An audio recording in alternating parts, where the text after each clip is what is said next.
আসসালামু আলাইকুম বন্ধুরা, কেমন আছেন আপনারা সবাই? আজকে নিয়ে আসলাম ঔষধি গুণ সম্পন্ন একটি দারুণ শাক বা সবজি, থানকুনি পাতা বলা হয়। এই থানকুনি পাতার ঔষধি গুণ অনেক উপকারী, বিশেষ করে অনেক ওষুধের সাথে থানকুনি পাতা মিশিয়ে খাওয়ানো হয়। সাধারণত কাশি, জ্বর, ঠান্ডা লাগলে থানকুনি পাতার রস বানিয়ে কিন্তু বাচ্চাদের খাওয়ানো হয়। 6 মাসে বাচ্চাদের ঠান্ডার সমস্যা থাকে, বাচ্চাদের ঠান্ডার সমস্যার কারণে কিন্তু তাদেরকে থানকুনি পাতার জুস করে খাওয়ায়। এমনও অনেক ভেষজ উপাদান আছে যা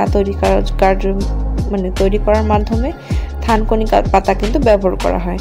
এখানে আমরা নিয়েছি থানকুনি পাতা ভালো করে ধুয়ে নিয়েছি, বড় বড় সাইজের 3টা পেঁয়াজ নিয়েছি, 6-7 কোয়া রসুন নিয়েছি, 5-6 কোয়া কাঁচামরিচ। তো এখন লবণ ছিটিয়ে দিয়ে ভালো করে কিন্তু আমরা থানকুনি পাতাটাকে আমরা এখন সেদ্ধ করে নিচ্ছি। থানকুনি পাতা এতটা সুস্বাদু বলার থেকেও বাইরে।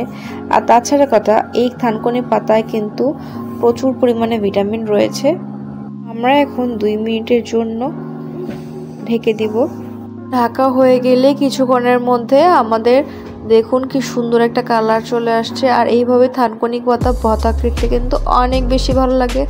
গরম ভাতের সাথে এইরকম একটা ঔষধি গুণ সম্পন্ন ভিটামিন সি যুক্ত থানকুনি পাতার ভর্তা একবার হলেও বাসায় তৈরি করে খাবেন।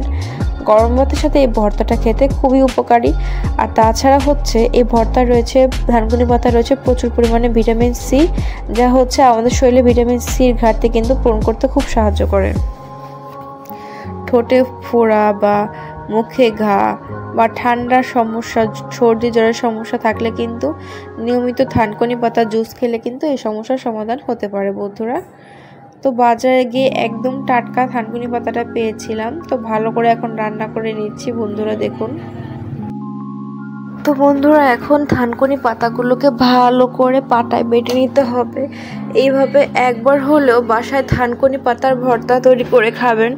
স্বাস্থ্যকর ও ঔষধি গুণ সম্পন্ন এই ভর্তাটা খেতেও কিন্তু অনেক বেশি ভালো লাগে। বেশি সেদ্ধ করলে কিন্তু খাওয়ার যে মজাটা থাকবে, ভর্তার যে মজাটা, সেই মজার টেস্টটা পাবেন না।